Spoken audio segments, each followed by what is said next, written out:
Have you ever really thought about a yawn? I mean, we all do it, but take a look at this.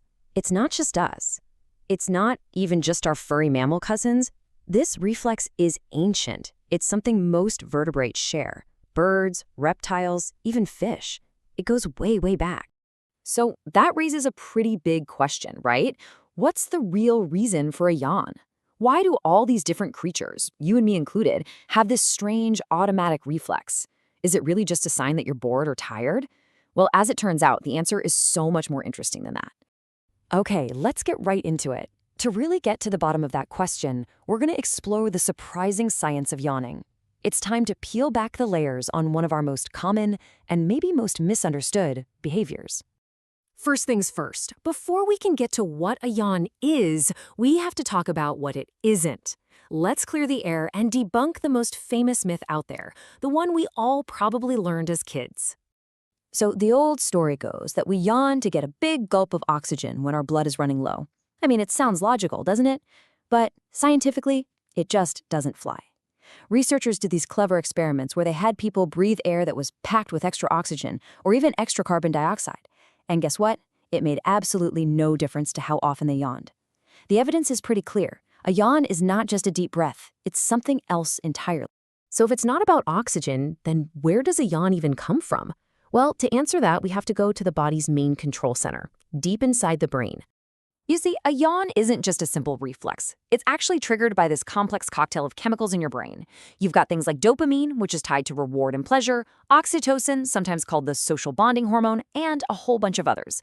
This tells us right away that yawning is plugged into some really fundamental brain systems that manage our mood, our alertness, and even how we interact with others. Now, I know this diagram looks pretty complicated, but the key thing to see is that all that chemical action seems to be happening in one main command center, a tiny spot in the hypothalamus. When that little area gets stimulated, it kicks off the whole sequence of movements we call a yawn. So this is a highly orchestrated brain event we're talking about, not just some random muscle spasm in your jaw. All right, so we've busted the myth and we've located the brain's control center. So what are the leading theories for what a yawn actually accomplishes? Let's take a look at the prime suspects. The first big theory is pretty cool, literally. It says that yawning is basically a radiator for your brain. Think about it. Studies have actually shown that we yawn more when our brain temperature starts to creep up. That huge intake of cooler air, combined with a big stretch of your jaw, helps increase blood flow and carry away heat. It's your body's natural way of keeping its most important computer from overheating. But it's not just about temperature. Yawning also works like a kind of reset button for your state of mind. You know how you yawn most often when you're waking up or just about to fall asleep, or maybe when you're bored in a meeting and suddenly need to snap to attention? That big stretch and deep breath can actually give your brain a little jolt of alertness, helping you stay vigilant. It's your body saying, all right, time to change gears. Okay, so a yawn cools the brain and boosts alertness. That makes sense, but it doesn't explain the weirdest thing about yawning, does it? Why is it so darn contagious? Let's dive into the social side of this because this is where it gets really fascinating. Take a look at this number, 55%. It might seem a little random, but it actually shows just how incredibly powerful the suggestion of a yawn can be. Because, yep, in one of those classic studies, more than half of all the participants yawned just from watching a short video of other people yawning. This isn't just a coincidence. It's a powerful brain phenomenon. And I'm willing to bet some of you have probably yawned at least once just listening to me talk about it. So, is anyone immune? Interestingly, little kids under the age of 4 or 5 don't really catch yawns. It's also less common in people with certain autism spectrum disorders. This suggests something really important. Contagious yawning isn't just simple mimicry. It seems to be tied to the development of more complex social skills like empathy and being aware of others' feelings.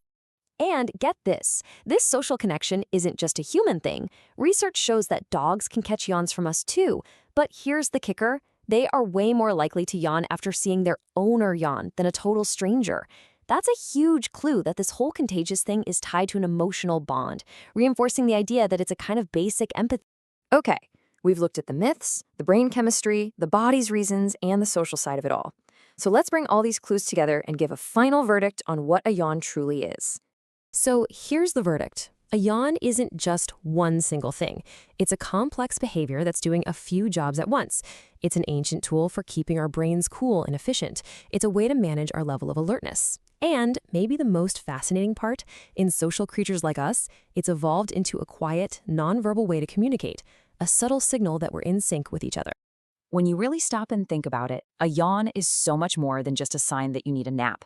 It's a little window giving us a peek into the amazing inner workings of our brain and our deep, hardwired connection to the people around us. So I'll leave you with this. The next time you feel that deep, unstoppable urge to yawn, just for a second, pause and think. Is your brain feeling a little warm? Are you shifting from one mental state to another? Or are you maybe just connecting with someone else in the room? What do you think your yawn is telling you?